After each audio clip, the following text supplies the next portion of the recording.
शिव के भक्त हैं। जैसे कथा की जो शुरू होती है, शिव महापुराण जब प्रारंभ होती है तो उसमें देवराज नाम के ब्राह्मण की कथा आती है। आप लोगों ने श्रवण करी है। तो उसमें देवराज नाम के ब्राह्मण की कथा आती है कि देवराज शंकर जी के मंदिर में जाता है, चोरी का धन लेकर जाता है, बाद में बाहर निकलता है, बेलपत्री के पेड़ के नीचे उसके प्राण छूटते हैं और भगवान शंकर उसको नंदी पर बिठा कर कैलाश धाम लेकर जाते हैं। शिव उसको कैलाश धाम ले जाते। पर देवराज ने देवादिदेव महादेव से पूछा, मैं ब्राह्मण के घर में जन्म लिया परंतु मैंने कभी ब्राह्मण कर्म नहीं करा। मैं ब्राह्मण के घर में जन्म लेने के बाद भी मैंने कभी ब्राह्मण कर्म नहीं करा। झूठ मैंने बोला, बेईमानी मैंने करी, छल करा, प्रपंच करा, कपट करा, सब कुछ मैंने, चोरी करी, एक बार भी मैंने कोई पुण्य नहीं करा। फिर देवराज शंकर जी से पूछ रहा है कि मैंने कौन सा पुण्य कर दिया जो आप मुझे नंदी पर बिठाकर कैलाश धाम लेकर जा रहे हो? वो पुण्य कौन सा, ऐसा कौन सा पुण्य मैंने कर दिया जो आप मुझे नंदी पर बिठाकर कैलाश धाम ले जा रहे हो? तब शंकर भगवान ने कहा, देवराज तेरी माता, तेरी मां, तेरी माता मेरी आराधना में लीन रहती थी।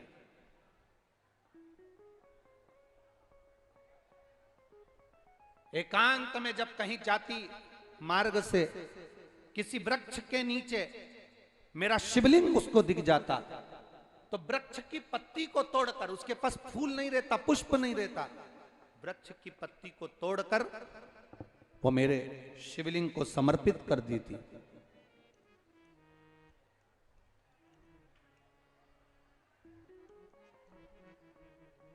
महाराज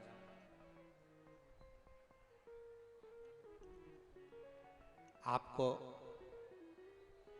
दिल्ली जाना है, आगरा जाना है, ग्वालियर जाना है, आपको कहीं पर अगर जाना है और आप थोड़ा सा समय निकाल कर जाएं, थोड़ा समय ऐसा लेकर जाना कि अगर कहीं बीच में रुकने का मौका भी मिल जाए तो हम रुक जाएं, थोड़ा सा।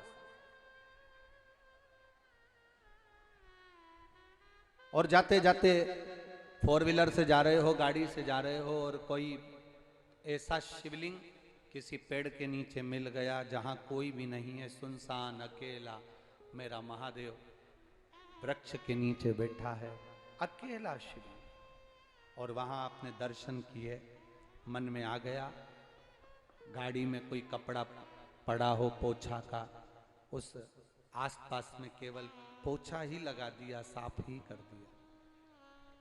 आसपास में कोई पेड़ पौधा हो तो उसकी पत्ती तोड़कर ही देवादिदेव महादेव को समर्पित कर दी, पत्ती तोड़कर ही महादेव को समर्पित। एकांतेश्वर महादेव को चढ़ाया गया एक पत्ता, एकांतेश्वर महादेव को चढ़ाया गया एक बूंद जल, एकांतेश्वर महादेव का किया गया एक बार दर्शन हमारी 71 पीढ़ी तक चलता है और उसका पुण्य हमारी 71 पीढ़ी तक भोगती है। एकांतेश्वर महादेव, एकांत में जो शिव बैठे हैं, एकांत में,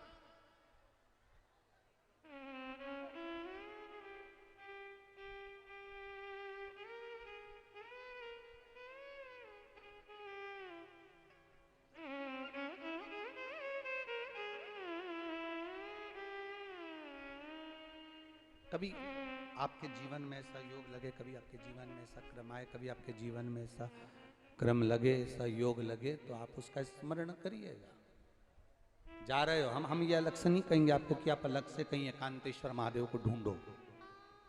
हम ये नहीं कहेंगे कभी भी कि आप कहीं एकांत में महादेव हो तो वहां जाकर बैठो, नहीं। आपके चलते चलते में, आपके चलते चलते स्मरण में आप अपना काम करते रहो, अपना कर्म करते रहो, अपना काम में लगे रहो, अपने स्मरण में लगे रहो और उसके बीच में आप कर्म करते रहे, उसके बीच में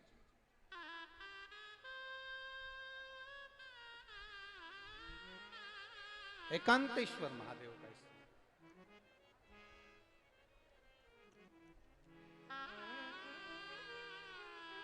शिव कथा कहती है।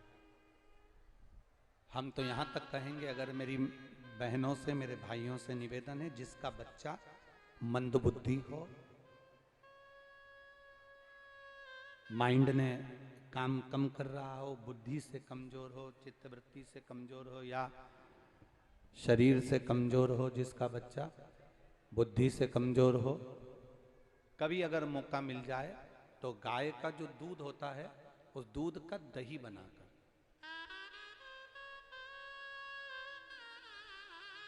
थोड़ा सा दही का निर्माण कर कर, कहीं एकांत का शिवलिंग अगर आपको कहीं दिख जाए, एकांत अकेला बैठा है मेरा देवाधिदेव महादेव, तो एकांतेश्वर महादेव पर 5 बेलपत्र पहले समर्पित करें, फिर जो दही आप बनाकर लेकर गए हैं वो एकांतेश्वर महादेव को समर्पित करें। उस बेलपत्र को और उस दही को वापिस शिवलिंग पे से उठाकर डब्बे में या कटोरी में लेकर आए, शिवलिंग का अच्छे से स्नान कराकर, चंदन पूजन कर कर दही लेकर आ जाए। और जो दही लेकर आए हो, जो बुद्धि से कमजोर व्यक्ति है, अगर बन सके प्रदोष के दिन कर लोगे तो ज्यादा लाभदायक हो, सोमवार के अष्टमी को कर लोगे तो ज्यादा लाभदायक हो, या 12 महीने हर महीने शिवरात्रि आती है, कोई सी भी शिवरात्रि पर करोगे तो ज्यादा लाभदायक होगा। वो चढ़ा हुआ दही बच्चे को सुबह दोपहर शाम थोड़ा थोड़ा सा, पहले जो बेलपत्री लाए हो वो बेलपत्री उसको चूरा कर कर खाते बन जाए तो दे दो खानों को, नहीं बने तो उस बेलपत्री का चूरा कर कर उसको पीस कर उसकी गोली बनाकर दे दो, जिससे बच्चा निगल जाए। और थोड़ा सा दही जो एकांतेश्वर महादेव पर से लेकर आए हो उसको चटाना प्रारंभ करो। 3 या 4 बार प्रदोष पर कर लिया, या 2-4 आपने महीने की शिवरात्रि पर कर लिया, बच्चे में जो विकास होगा आपको भी लगेगा कि मेरा बच्चा धीरे धीरे प्रबल होता जा रहा है। अब वो धीरे धीरे उसके मुंह से अगर राल टपक रही है, पलंग पर पड़ा रहता है और मंद बुद्धि टाइप का है, तो उसमें अंतर आना प्रारंभ होता है। फल मिलता जरूर है। एक पत्र आया है,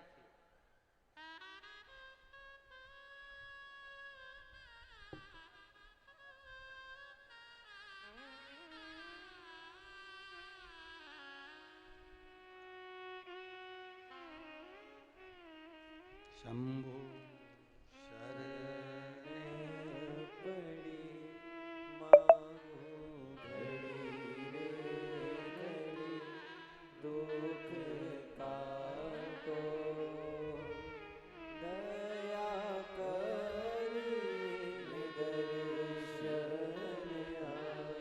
मेरा नाम संगीता है, मैं जिला इटावा जसवंत नगर की रहने वाली हूँ।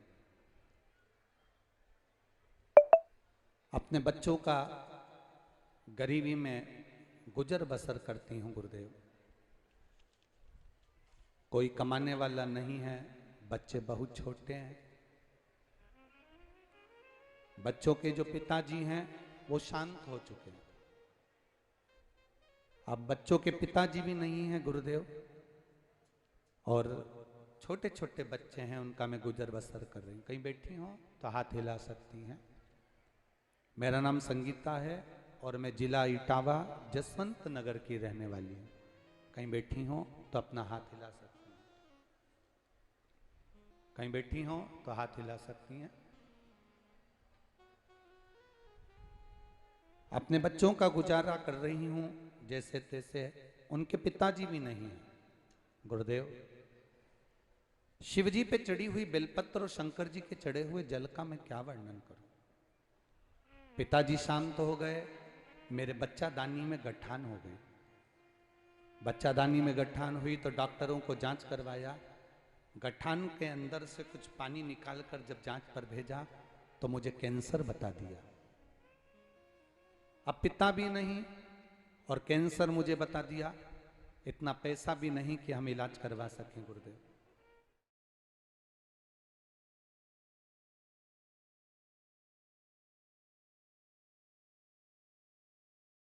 डॉक्टर ने क्या बताया है तुझको? मैं अपने बच्चे को कैसे बताऊं कि मुझे कैंसर बता दिया। पिता होते तो संभालते, अकेली बच्चों को पालने वाली मां, तू रो रही है, तेरी आंख में आंसू है। सियोर वाला महाराज कहता है मैं टीवी में, सारी समस्या का हल एक लोटा जल है। मां तू मत रो, कल से मैं शंकर जी के मंदिर जाऊंगा, तेरे लिए जल चढ़ाऊंगा, बेलपत्र लाऊंगा, तुझे दूंगा। बस 3-4 दिन हम जब जांच कराते रहे तो मेरे मुंह से खून निकलना प्रारंभ हो गया, नाक में से खून बहना चालू हो गया। कैंसर 4th स्टेज का डॉक्टर कह दिए थे। मुंह से भी खून आ रहा था, नाक से भी खून आ रहा था। मेरे बच्चे मेरा मुंह पोंछ रहे थे। हमने डॉक्टर से कहा, डॉक्टर साहब इतना पैसा तो नहीं है कि हम कैंसर का इलाज करवाएं, पर बाबा चाहेगा तो सब अच्छा करेगा। हम घर आ गए दवाई लेकर। मेरे बच्चे ने, एक बच्चे ने पशुपति व्रत कर लिया, आटा सेकते हुए हाथ जला लिया हलवा बनाते हुए। बाबा का हलवा बनाया, पशुपति व्रत करा। एक बच्चा मंदिर जाता, जल लाता, बेलपत्र लेता। मैं बाबा का क्या गुणगान करूं गुरुदेव, शिव शिव है। मेरे बच्चे बस एक ही बात कहते हैं, सियोर वाला महाराज कहता है ना मां, वो व्यासपीठ से शिव को याद करता है, मां शंकर आता है, तू चिंता ना कर, तेरे मुंह में से खून निकलना बंद होगा, तेरी नाक में से खून निकलना बंद होगा। गुरुदेव बेलपत्री खाई, जल पिया, पशुपतिनाथ का मेरे बच्चे ने दूसरा व्रत करा। हम जांच कराने के लिए वापिस हॉस्पिटल गए, फिर वापिस पानी निकाला गया, फिर भेजा गया। अगली रिपोर्ट नॉर्मल आ गई, कैंसर समाप्त। कहीं आई हैं क्या? कहीं आई हो तो हाथ हिला सकती हैं। आई हैं? टीवी वालों को दिख रहा है? हाँ तो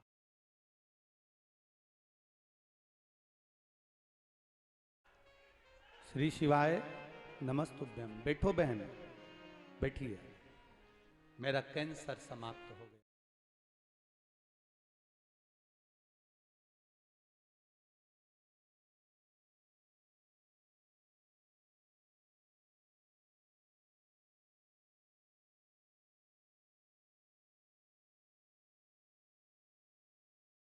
शिव है, ओघड़ी कहते हैं उसको। कहां नहीं, किस स्थान पर नहीं। भरोसा अगर पक्का है, मिलता जरूर है। भरोसा करो। मैं उन बच्चों को धन्यवाद दूंगा जिनके हृदय में शिव के प्रति इतना भाव जागृत हुआ। शिव के प्रति, जिसके पिता नहीं, मां घर का गुजारा कर रही हो और मां भी जाने की कतार पर आ जाए, बच्चों से पूछना कि उनकी जिंदगी का सार्थत्व पूरा समाप्त हो जाता है।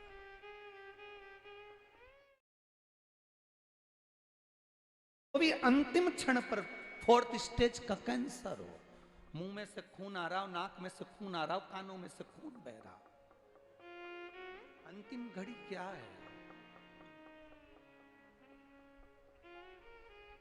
मेरे बाबा दया करना, मैं तेरे भरोसे हूँ। मेरे बाबा दया करना, मैं तेरे भरोसे हूँ।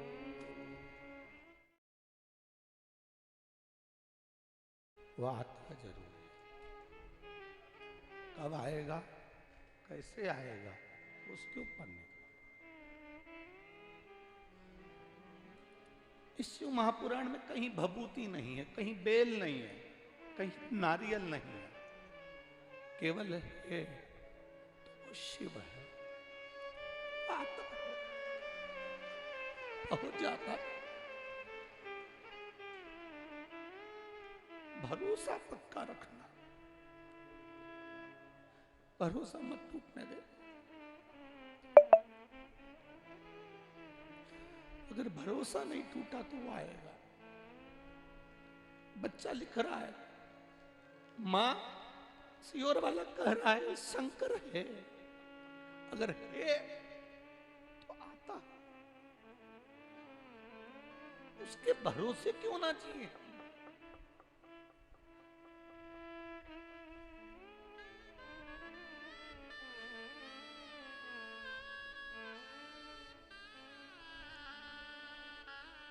जिस दिन तुम्हारी आंखें शंकर को पहचान जाएगी, भटकना छोड़ दोगे।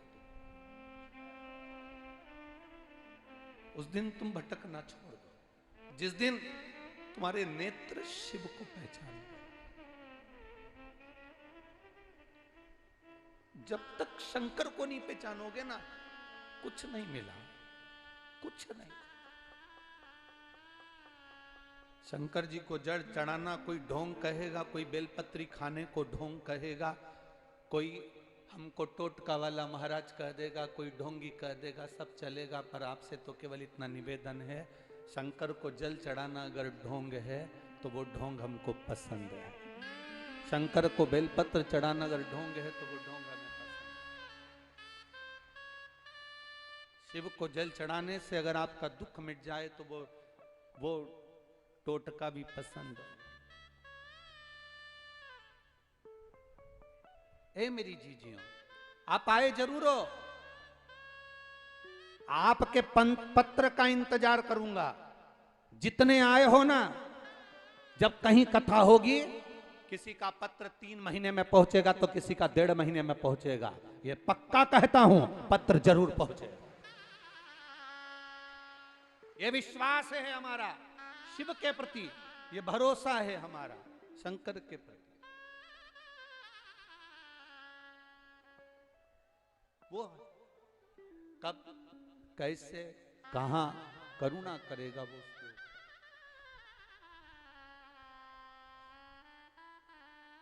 अरे तेरे भरोसे मेरी गाड़ी, तू जाने तेरा काम जाने। हमारा जीवन सर्वस्व तेरे भरोसे पर चल रहा है। हम कैसे कहें, लोग कहें पिता, लोग कहें कौन है तुम्हारे साथ, अकेले हो। हम कहते अकेले नहीं।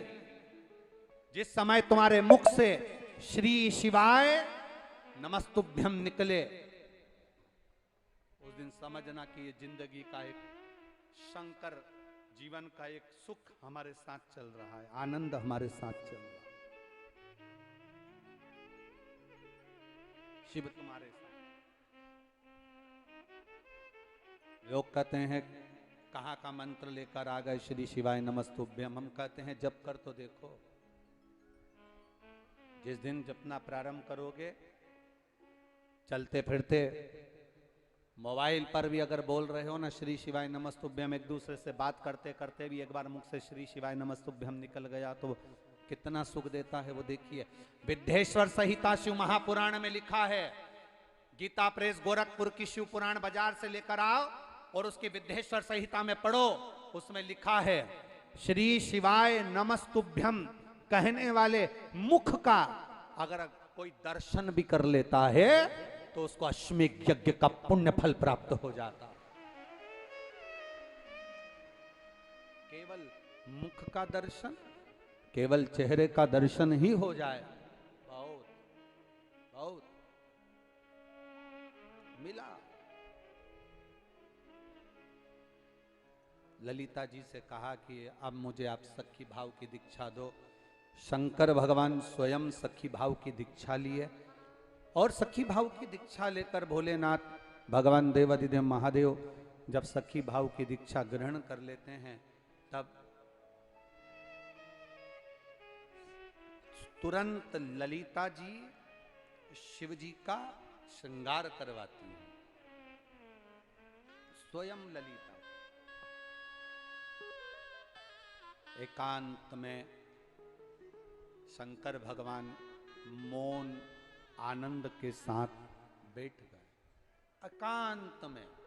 आज ललिता जी ने सखी भाव की दीक्षा दी है भोलेनाथ को। सखी भाव की ललिता जी।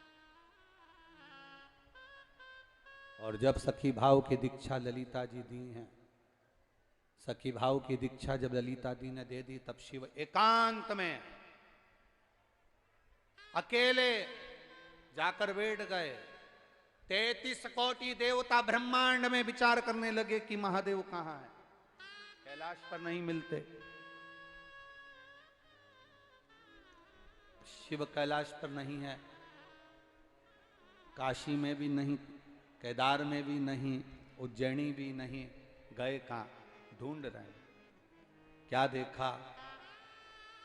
ब्रज की रज में एकांत में जाकर बैठ गए। एकांत,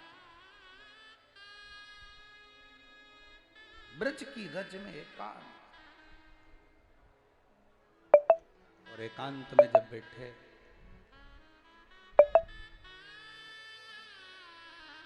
इंद्र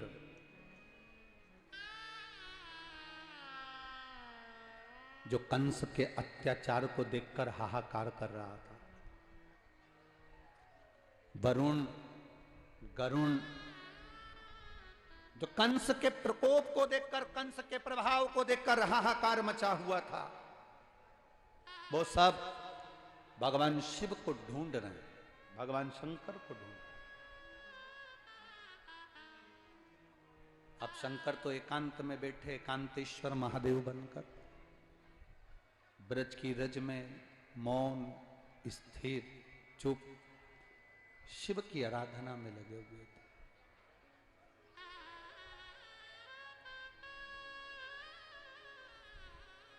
और जब मौन एकांतेश्वर महादेव बैठे हैं, हाँ, हम एक बार निवेदन करेंगे आपको। मान लो किसी को आपने रुपया दिया, पैसा दिया, कोई व्यापार में आपने पैसा लगाया, कोई किसी व्यक्ति को दिया और वो व्यक्ति उस पैसे को वापस नहीं कर रहा, लौटा नहीं रहा। आपने अपनी एड़ी चोटी तक दम लगा लिया, बल लगा लिया, गिड़गिड़ा लिए, सब कुछ कर लिया, पर उसने आपका धन नहीं दिया। ले गया वो 2-5 लाख, 10 लाख, 50 लाख, 25 लाख, 30 लाख व्यापार में, अधिकाधिक में कहीं वो पैसा चले गया। आपने पूरा बल लगा लिया, पूरा दम लगा लिया, तब आखिरी में जब हताश हो जाओ, या एक कोई पैसा लेकर चले गया उसका भी, और अगर मान लो बहुत सिर पर पैसे का लोड है, कर्जा है उसके लिए, अगर मान लो सिर पर कर्जा भी बहुत ज्यादा है, कोई पैसा आपका किसी को देना है और वो बहुत परेशान कर रहा है, धन दीजिए, हमारा पैसा दीजिए, हमारा पैसा दीजिए, हमारा पैसा दीजिए, तो ये दोनों के लिए सर्वश्रेष्ठ है। एक पैसा गया हुआ भी वापस बुलाने के लिए भी, और एक अपना स्वयं का कर्जा चुकाने के लिए, दोनों के लिए। महाराज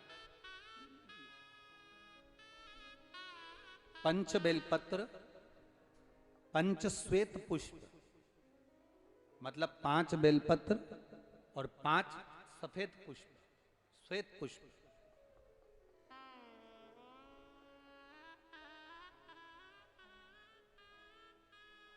पंच हराद्री अक्षत, मतलब 5 चावल के दाने हल्दी में भींगे हुए, पंच बेलपत्र, पंच पुष्प और 5 हल्दी में भींगे हुए अक्षत के दाने। महाराज एकांतेश्वर महादेव, एकांत में कोई शिवलिंग हो तो, और अगर एकांत में शिवलिंग ना मिले और कोई शिवरात्रि आपके मध्य में आ रही हो, महाराज हर महीने शिवरात्रि आती है और महीने की शिवरात्रि पड़ रही हो, और आपको एकांतेश्वर शिवलिंग भी नहीं मिल रहा, एकांत का कोई शिवलिंग नहीं मिल रहा, तो एकांत में कहीं जाकर एकांत के अंदर किसी मिट्टी का ही शिवलिंग का निर्माण कर कर ये 5 बेलपत्र, 5 श्वेत पुष्प, 5 हल्दी के चावल बाबा को अभिषेक पूजन करने के बाद धीरे धीरे समर्पित करें। क्रम क्या है? पहले हल्दी का चावल चढ़ेगा, फिर श्वेत पुष्प चढ़ेगा, उसके बाद में बेलपत्र चढ़ेगा।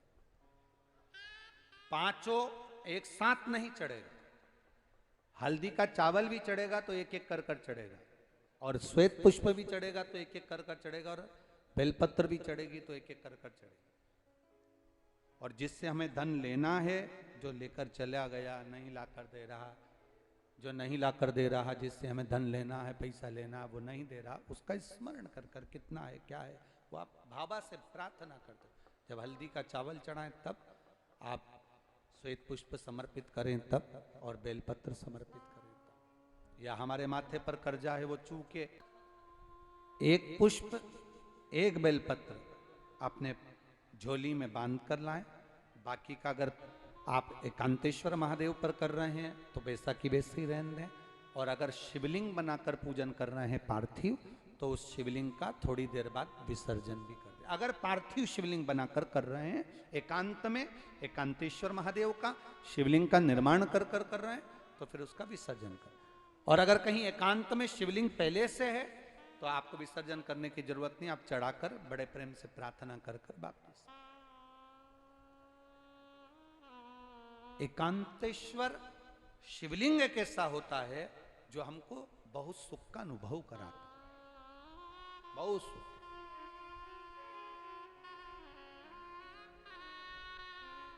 हम तो यहां तक कहेंगे जिसकी रीढ़ की हड्डी में गेप आ जाए, घुटने में गेप आ जाए, डॉक्टर ऑपरेशन का बोले, उससे पहले भी एकांतेश्वर का पूजन जरूर, उसका फल मिलेगा।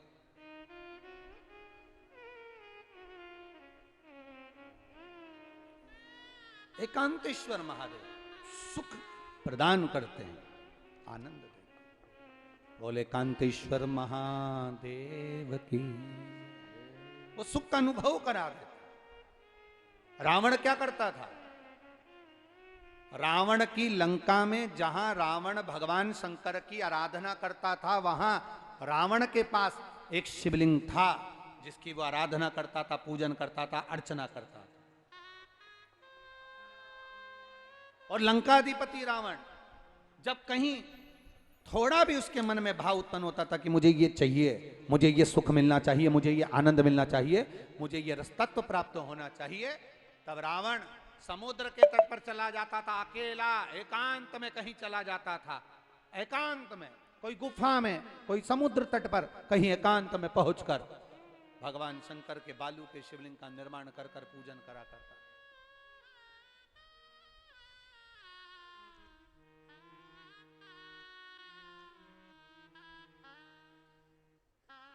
कोई कहता है गुरुजी भगवान राम जी ने रामेश्वर धाम की स्थापना करी, क्या राम जी ने और भी शिवलिंग की स्थापना करी? हम कहते हैं एक बार प्रयास करना। राम पथगमन भारत की सरकार द्वारा बनाया गया है। राम पथगमन जब भारत की सरकार द्वारा बनाया जा रहा है तो एक बार प्रयास करना कि राम पथगमन पर तुम अपनी गाड़ी लेकर जाना। जहां जहां से राम पैदल वन से घूमते हुए लंका तक गए हैं, उस राम पथगमन रास्ते पर तुम जाकर देखना, जितने राम जी के मंदिर नहीं मिलेंगे उससे ज्यादा भोलेनाथ के मंदिर मिलेंगे। राम जहां रुकते थे वहां शंकर भगवान के शिवलिंग का पूजन करते थे। मेरे राम जी जहां रुकते थे वहां शंकर भगवान के शिवलिंग का निर्माण कर उसका पूजन करते। पूरे राम पथगमन में आप जाकर देखिए, पूरे राम पथगमन में आप चलकर देखो। राम पथगमन में चलेंगे, जहां जहां राम जी गए वहां शंकर की आराधना करी है राघव जी।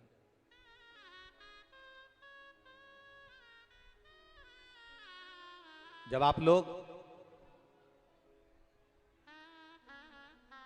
कार्तिक के महीने की कथा 21 नवंबर से 25 नवंबर नासिक में 5 दिन की जब शिव महापुराण की कथा पंचवटी में आप सुने, भगवान राम की पवित्र भूमि पर भगवान त्र्यंबकेश्वर महादेव की पवित्र भूमि पर जब नासिक में 21 नवंबर से 25 नवंबर तक इसी महीने में जब 5 दिन की शिव महापुराण की कथा नासिक में सुने, तब आप उसमें स्मरण करेंगे कि पंचवटी में, नासिक में, वन क्षेत्र में भगवान राम ने शंकर जी की कितनी जगह स्थापना करी, कितनी जगह राम एकांत में बैठते थे और भगवान शंकर की आराधना कर कर भगवान शिव की अर्चना में डूब जाते थे।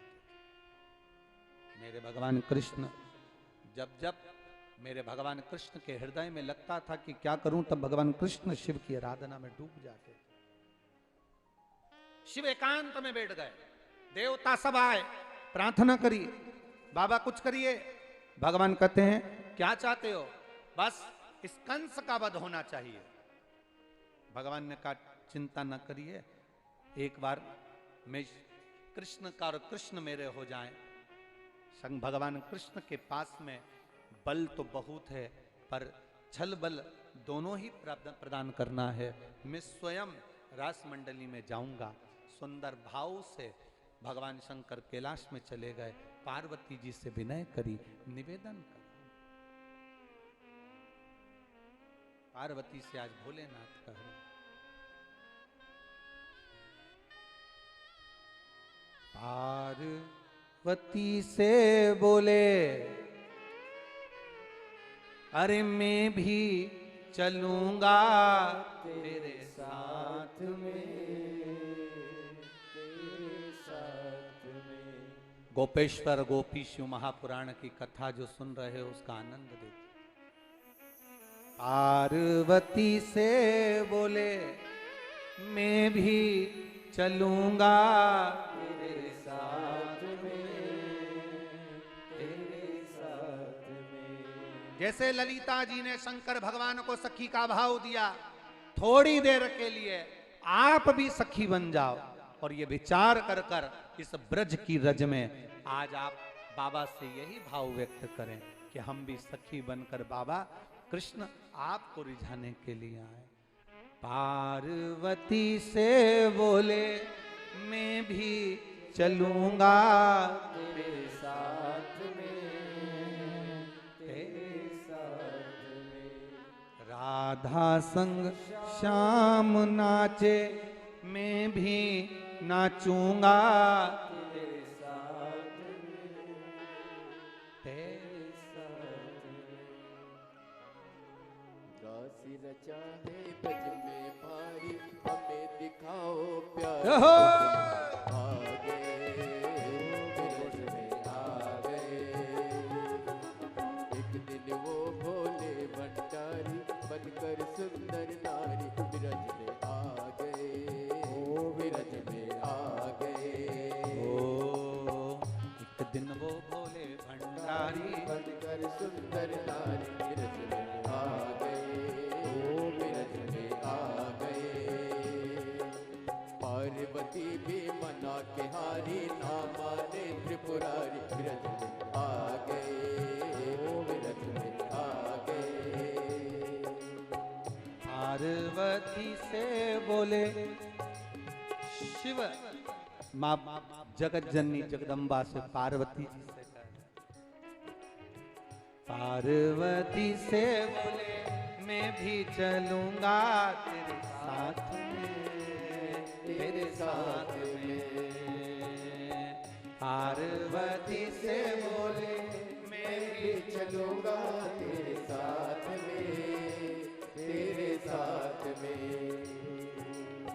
राधा संग श्याम नाचे मैं भी नाचूंगा तेरे साथ में, तेरे साथ में। राधा संग श्याम नाचे मैं भी नाचूंगा तेरे साथ में, तेरे साथ में। ओ ब्रज में रास रचा है भारी, हमको दिखा दो प्यार बिरज में, बिरज में आ गए। एक दिन वो भोले भंडारी बनकर सुंदर नारी बिरज में आ गए, ब्रज में आ गए। ओहो।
सिवा कोई पुरुष न जावे उस रास में, कोई रास में। ओ बांध के जोड़ा पहन के साड़ी चाल चले मतवान बिरज में आ गए, बिरज में आ गए। एक दिन वो भोले भंडारी बनकर सुंदर नारी बिरज में आ गए, बिरज में आ गए, ओ बिरज में आ गए, बिरज में आ गए। जय हो।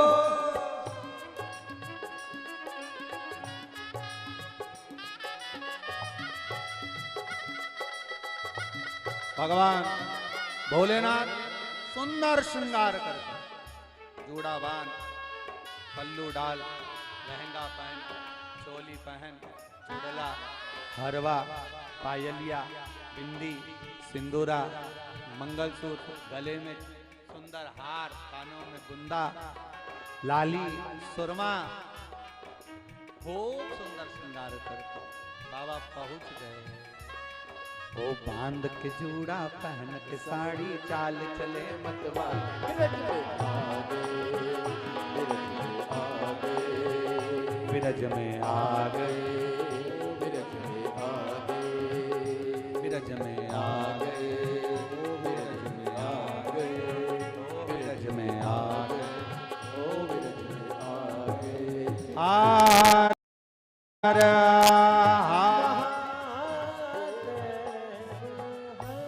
अपने स्थान पर बैठकर भगवान गोपी गोपेश्वर महादेव से दिल से बाबा से प्रार्थना करिए, भाव से आनंद के साथ जहां जगह मिले वहां बैठकर भाव से कहिए, श्री शिवाय नमस्तु, श्री शिवाय नमस्तु, श्री शिवाय नमस्तु, श्री शिवाय नमस्तु, श्री शिवाय नमस्तु। भोला सब दुख काटो भारा, ओ भोला सब दुख काटो भारा। शिव शंकर जपो तेरी माला, भोले बाबा जपो तेरी माला, भोला सब दुख काटो मारा, ओ भोला सब दुख काटो मारा। वेश है मंगल वेश है मंगलकारी, शमशान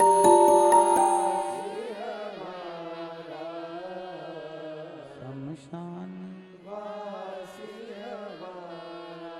ओ भोला सब दुख काटो मारा, ओ भोला सब दुख काटो मारा। शिव कथा कर रही है, भगवान गोपी का रूप रखकर ब्रज रज में आए और उन्होंने जब रास रचाया, भगवान कृष्ण ने गोपियों के बीच में जब शिव जी को पाया, भगवान एकांत में जाकर आनंद पाते हैं।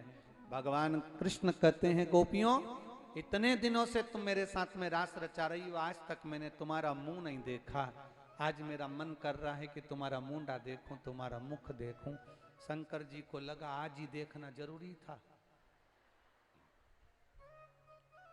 भगवान कृष्ण कहते हैं, गोपियों लाइन से खड़े हो जाओ। शंकर जी भी लाइन से खड़े हो गए सबसे आखिरी में। भोलेनाथ ने सोचा आखिरी में खड़ा होऊंगा, जब दर्शन करते करते आएगा भगवान कृष्ण आएंगे, मैं वहीं से खसक जाऊंगा। भगवान कृष्ण ने कहा, गोपियों मैं उधर से मुंह देखना चालू करूंगा। शंकर भगवान उधर से निकले इधर आखिरी में खड़े हो गए। भगवान कृष्ण कहने लगे मैं इधर से मुंह देखना चालू करूंगा। भगवान कृष्ण को लग रहा था ये कभी भी खसक जाएंगे, इसलिए इनको बीच में फंसाना जरूरी है। तो भगवान कृष्ण ने जैसे कहा, शिव जी आदि गोपी उधर, आदि गोपी उधर, बीच में शंकर भगवान खड़े हो गए। मुख देखते देखते देखते देखते शिव जी के पास में पहुंचे।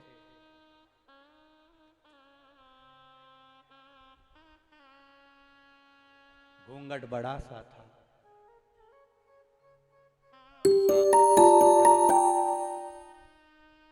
शंकर को लगा देखेंगे तो वो पल्लू को और खींच लिए, घूंघट को और खींचे। खींचते खींचते जो साड़ी की पिन लगी थी जूड़े में वो खसक गई। बड़े सारी जटा अपने आप नीचे लटक गई। भगवान कृष्ण ने बाबा से पूछा अकेले आए हो? भगवान शंकर वापिस पल्लू सिर पे लेके बोले अकेली ही हूं। जो पल्लू लेकर बोले अकेले। भगवान कृष्ण ने कहा माता पार्वती को कहां छोड़िया है? इतने में ललिता जी पीछे से बोली पार्वती नहीं प्रमाण पत्र। पार्वती नहीं प्रमाण पत्र कहां छोड़े? शिव जी बोले मेरा नाम तो खुद गौरी है। भगवान कृष्ण बोले गौरी है कि गोपी है हमें क्या करना? नई नई दिख रही हो, हमारा मन है कि हम तुम्हारे साथ में रात भर रास रचाएं। शंकर भगवान मन में सोचे हो गया कल्याण। और खसक गई है सिर से साड़ी और मुस्काए गिरधारी बिरजिया। साड़ी खसक गई। रात भर भगवान शिव और कृष्ण का रास हुआ। आखिरी में ब्रह्म मुहूर्त में शंकर भगवान से कृष्ण भगवान ने कहा आज्ञा करिए, आपके आने का कारण क्या है? शंकर जी कहते हैं इस कंस का संहार होना चाहिए। कृष्ण कहते हैं उसको मारने के लिए ही तो मेरा जन्म हुआ है, उसको मारने के लिए ही तो मेरा जन्म हुआ है। बस जिस समय में आपको याद करूं भोलेनाथ, उस समय आप मेरे सामने होना तो मैं इस कंस को पछाड़ दूंगा। भगवान शिव कहते हैं हे कन्हैया, आप कभी ये ना सोचें कि आप अकेले, जब आप कौरव और पांडवों का युद्ध भी कराएंगे, जब कौरव और पांडवों का युद्ध भी कराएंगे तब मैं आपके साथ में हूं। पांडव को आप आज्ञा देंगे मेरी आराधना का, तभी भी मैं उनका साथ दूंगा, आप चिंता ना करें। भगवान ने लीला रच दी। कृष्ण भगवान ने कहा सुनो भोलेनाथ, आप गोपी का रूप रखकर ब्रजरज में आए हो, आज से आपका नाम गोपेश्वर महादेव होगा। बोल गोपेश्वर महादेव की। ब्रज रज की जितनी गोपियां हैं, जितने पुरुष हैं, जितने संत हैं, जितने साधु हैं, महात्मा हैं, अगर संसार में ब्रज रज में आने वाला आपका दर्शन नहीं करेगा तो उसे गोपी का भाव नहीं आएगा, और गोपी का भाव नहीं आएगा तो मेरा भी दर्शन नहीं हो पाएगा। वो आपका दर्शन कर कर मुझे प्राप्त। शिव गोपेश्वर मन कर दे।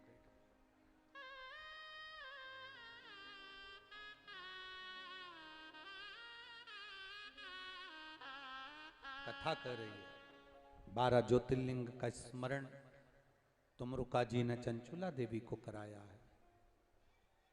जब चंचुला देवी 12 ज्योतिर्लिंग का स्मरण करती हैं, भगवान देवादिदेव महादेव स्वयं आनंद के साथ 12 ज्योतिर्लिंग के संवाद का स्मरण कर रहे होते हैं। सोमनाथ जी का वर्णन किया। चंद्र को काया का रोग हुआ, भगवान देवादिदेव महादेव ने उस रोग से मुक्त किया, सोमेश्वर महादेव। फिर अगला वर्णन आया है मल्लिकार्जुन, कार्तिकेय बाबा रुष्ट होकर गए, श्री शैलम पर विराजमान हुए, तब बाबा भगवान शंकर और पार्वती ने उनको मनाया तो मल्लिकार्जुन के रूप में विराजमान हुए। फिर अगला वर्णन आया है श्री महाकाल दूषण नाम के राक्षस का संहार करने के लिए काल अधिपति प्रकट हुए। अगला वर्णन आया है ओमकारेश्वर बिंद नामक पर्वत के उद्धार के लिए भगवान शिव ओमकारेश्वर के रूप में विराजमान हुए। फिर आया वर्णन केदारेश्वर का, भगवान नर नारायण के उद्धार के लिए वहां प्रकट हुए। फिर अगला वर्णन है भीमाशंकर, कुंभकर्ण की धर्मपत्नी करकटी का पुत्र भीम, भीम का संहार करने के लिए बाबा प्रकट हुए, भीमाशंकर बनकर प्रकट हुए। अगला वर्णन है श्री काशी विश्वनाथ, मनु शत्रुपा के लिए भगवान काशी में विराजमान हुए। फिर वर्णन है श्री त्र्यंबकेश्वर, गौतम बाबा पर गौ हत्या का दोष लगा, ब्रह्मा विष्णु और महेश तीनों एक जगह पर एकत्रित हुए, तीनों ने आकर गौतम बाबा पर से गौ हत्या का दोष मिटाया।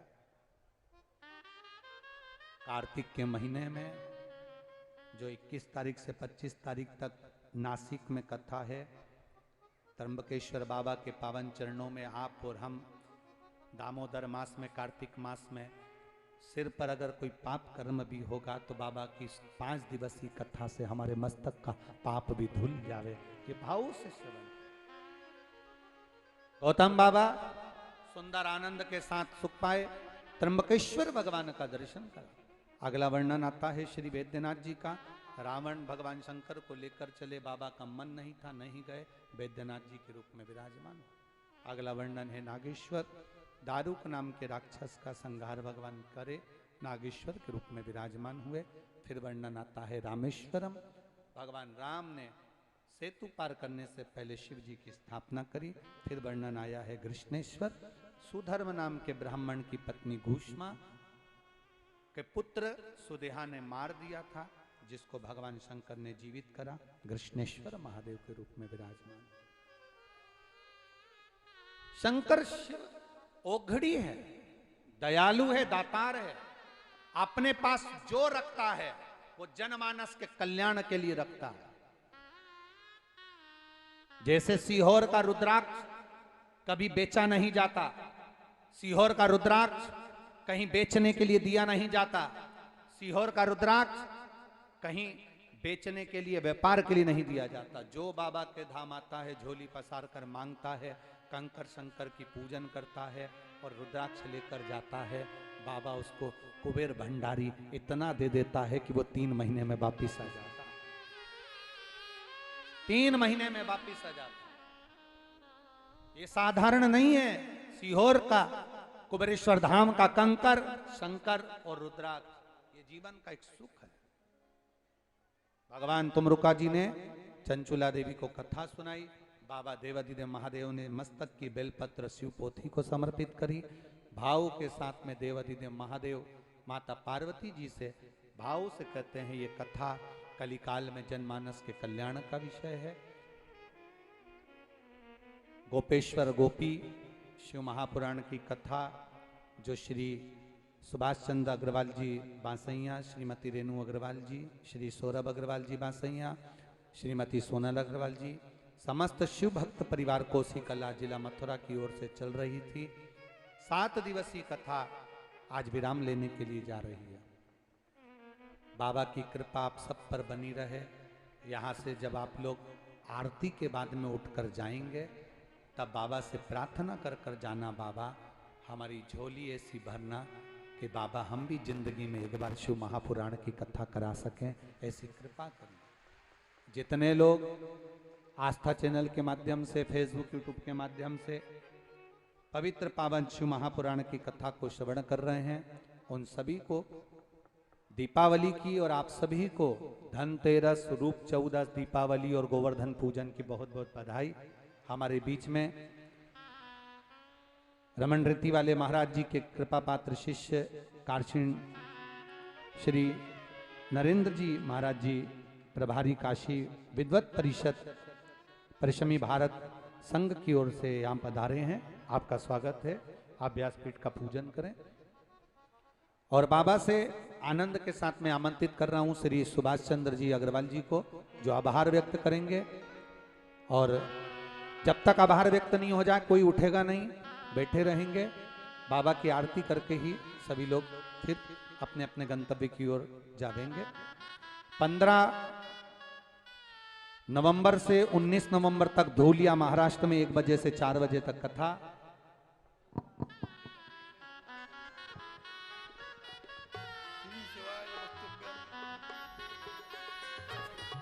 श्री शिवाय नमस्तुभ्यम।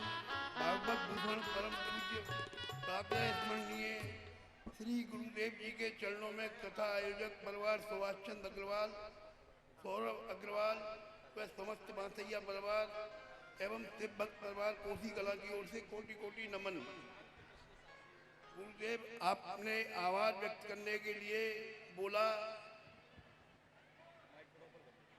आभार तो उसका व्यक्त किया जाता है जिसका कोई